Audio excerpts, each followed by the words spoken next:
All right, guys, so we need to talk about the conflicting pre-announcements by the different Fed presidents. We also need to talk about what tapering means for the market. I've talked about this before, but I will go over it again in this video for you guys based on the latest information. And also, there is some breaking news that just came out at the time of this recording that there was a blast in Afghanistan. So we'll talk about what that means for the market. It is causing some short-term volatility there. I'll tell you if I think it will affect the markets long-term. And then we'll get into some of our current plays as well as what plays I'm looking at considering all of this information that I'm discussing now and what I'm expecting from the Fed tomorrow as of the time of this recording, because Jerome Powell is going to be speaking tomorrow to give his official recommendations on tapering and interest rates. Also happy to announce for those of you that have watched them that we brought back the live streams this week. And even a more exciting announcement is that all live streams going forward, all the income that we make from the live streams going forward, the super chat has been replaced by the donate button. Every single live stream, we are going to be donating the money from those live streams to the St. Jude's Children's Hospital. The last live stream that we did yesterday, we raised almost $1,000 just on that live stream alone. So thank you guys to each and every one of you who either watched or donated or both. Thank you guys. If you get anything out of this video, leave it a big fat thumbs up just like this. Leave it in the comment section below. Let me know what you think. And if there's any concepts that you're confused on, guys, I know that I get a lot of comments saying, hey, sometimes you lose me when you talk about options or when you talk about the VIX or when you talk about tapering. I really try to make this channel as ubiquitous as possible. I try to make it as, you know, as mainstream as possible so that everyone can benefit from the information that I'm sharing. So without further ado, let's get right into it. What are the conflicting things that the Fed is saying?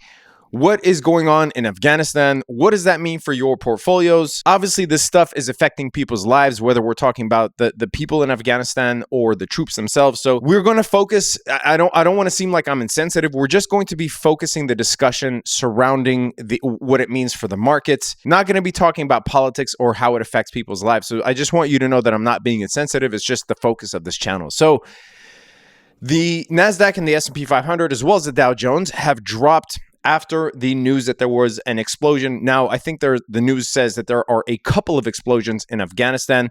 There might be some U.S. citizens killed as well as local Afghans. The market was actually flat until this happened. Now, here is my take on it, obviously based on the information that we know now.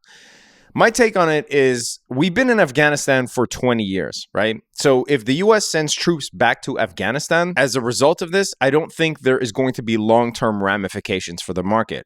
As a matter of fact, and sadly, sad to say, that actually war usually boosts the economy and war usually boosts the companies that are involved in the wartime economy. You might also see the price of oil go up just because of the geopolitical fears. Now, the crazy thing you'll see here is that yesterday we did buy a call option yesterday morning on the VIX, the $20 call option. What is the VIX? In really summarized terms, the VIX is just the volatility index. It is determined by the CBOE, but anytime there is volatility or expected volatility in the market, this thing spikes. As you can see here, this looks like a heart rate monitor. You can actually trade options and or futures on this thing. Now, obviously, we didn't know there was going to be an explosion in Afghanistan, but the VIX was reaching support levels. And anytime, especially if you're expecting some volatility, we really did it in preparation for the Fed announcement on Friday. So anytime that the VIX gets to support, if we are on shaky ground or the market looks toppy or we're expecting a binary event that might induce some volatility in the short term, I usually buy calls on the VIX as a hedge, right? So the VIX was back as support. We bought calls on the hedge. We bought calls on the VIX, and we made over 30% on those. As I said in my video from yesterday, we tend to close these really quick. Obviously, you could see why. The VIX spikes don't last a long time. All right, let's go back to the Fed announcement. So the mess that I'm talking about is that the different Fed presidents are giving what seemingly conflicting pre-announcements on the taper announcement. Now, these aren't really pre-announcements. They're allowed to give their own opinion. So the Fed president of the Dallas Fed, Rob Kaplan, said that he recommends that there is a call for tapering in September. That is just the call. When they actually taper will likely be a month or two after, so by the end of the year. Now, the St. Louis Fed president, James Bullard, said that the tapering will actually be done by end of March 2022. He didn't really say when they are going to start tapering or when they are going to announce a tapering.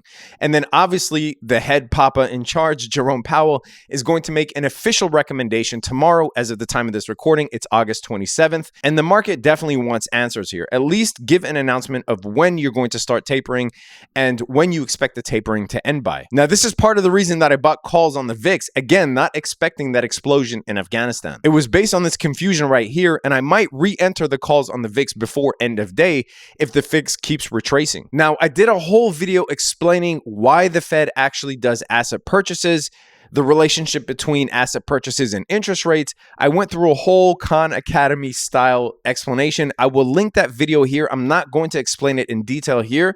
This video is just an update and really just to give you some idea of how I'm playing it, what I'm looking at. But if you want a whole explanation of why the Fed actually buys treasuries and what that means, click this link here. However, as I described in that video, what actually happens when the Fed starts tapering is you see an initial shock, right? Because when the Fed starts tapering, in really summarized terms, that means interest rates are expected to rise. When interest rates go up, the price of stocks go down because now the cost of money, the cost of borrowing money goes up. So, right, all of the corporations that are borrowing money, the cost of that of borrowing that money goes up. The value of their earnings goes down because now inflation has an effect on those earnings, and it has an effect on investor sentiment because now investors will look to bonds as more attractive opportunities, right? So if the interest rate goes from 1.5% to 3%, then all of a sudden those people that were investing in the stock market are like, hey, 3% is actually, wow, that's twice as good as it was for at least a year. So now let me buy some bonds as opposed to throwing my money in the stock market where there's a little more risk or a lot more risk. However, that initial pullback, the last time that we saw major tapering, right? And tapering, again, just means that they are reducing their asset purchases. The last time we saw that, the S&P actually ended higher by 30% that year. Now, this is what I'm actually expecting. And I look at tapering announcements as a buying opportunity. If you look at the jobless claims, they are near the pandemic low. The GDP is growing as expected at 6.6% compared with the initial reading of 6.5%. So right in line with what the initial reading by the economists was. There is a record number of job openings at the moment. However, we do have to consider the Delta variant here. So the Fed chief is going to look at all these economic data points, right, and make an assessment as to whether the economy can stand on its own 2 feet. Most analysts are expecting the Fed to actually not really change their tune. Say, yeah, we'll revisit tapering towards the end of the year, right? But basically, if the Delta variant is looking to have an effect on the economy once again, then the Fed is less likely to taper.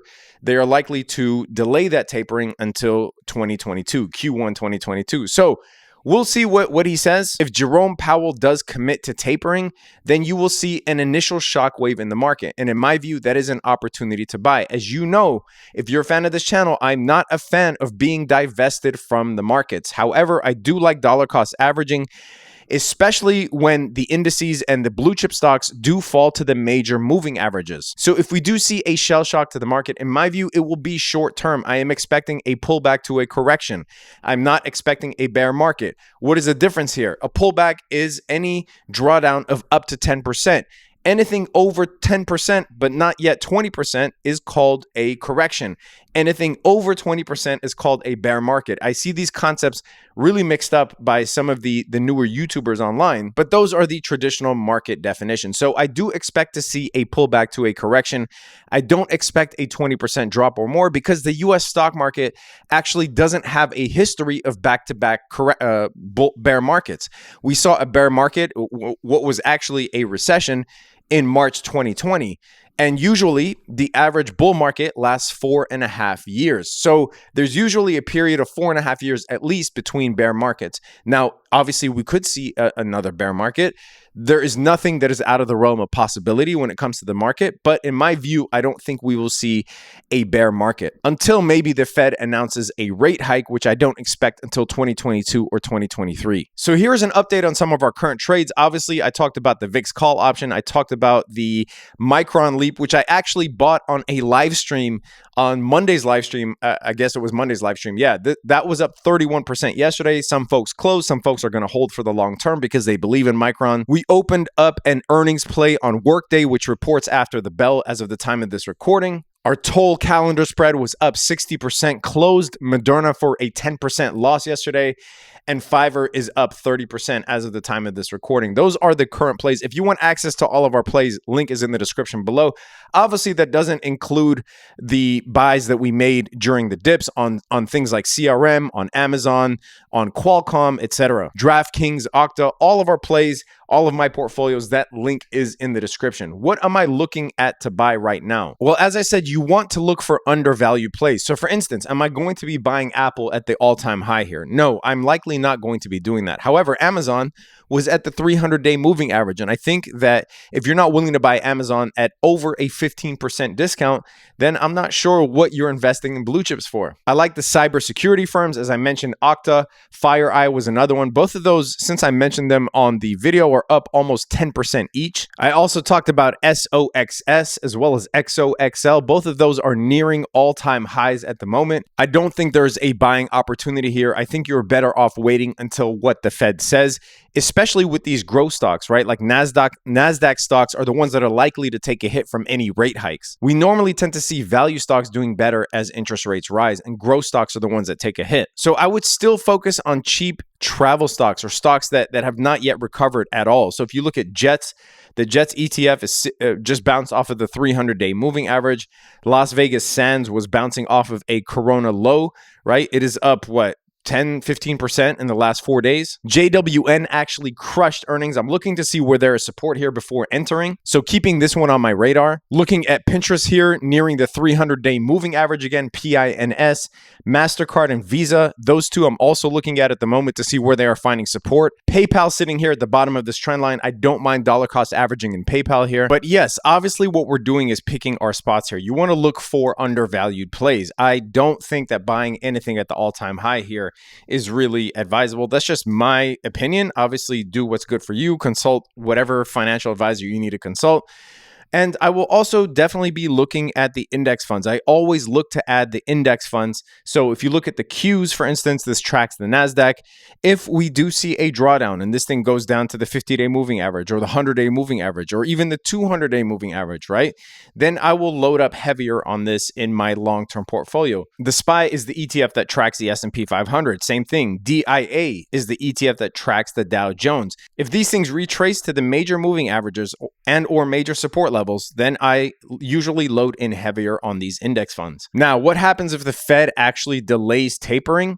Then we might continue to see the market melt up. Obviously, we still have the Delta variant, as I talked about, the geopolitical factors like what's going on with Afghanistan. Those could cause a shockwave in the market. They could actually, be the catalyst that the market was waiting for to pull back. But if those two stories remain where they are and the Fed continues its dovish policy, then you can expect the market to continue to melt up. If those two stories are ramping up in their news cycle and or the Fed actually says that they're going to start tapering sooner rather than later, then you can expect an initial shockwave in the market.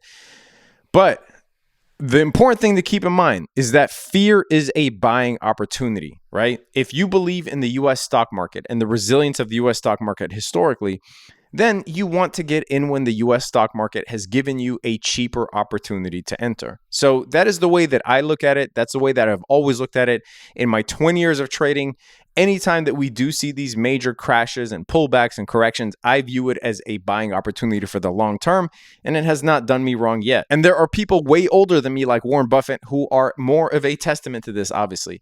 Anyway, traders, that is it for this video. If you get anything out of this video, leave it a big fat thumbs up just like this. Sign up if you want access to all of our trades. Link is in the description below. If you want to learn how to trade options, that link to that course is also in the description below.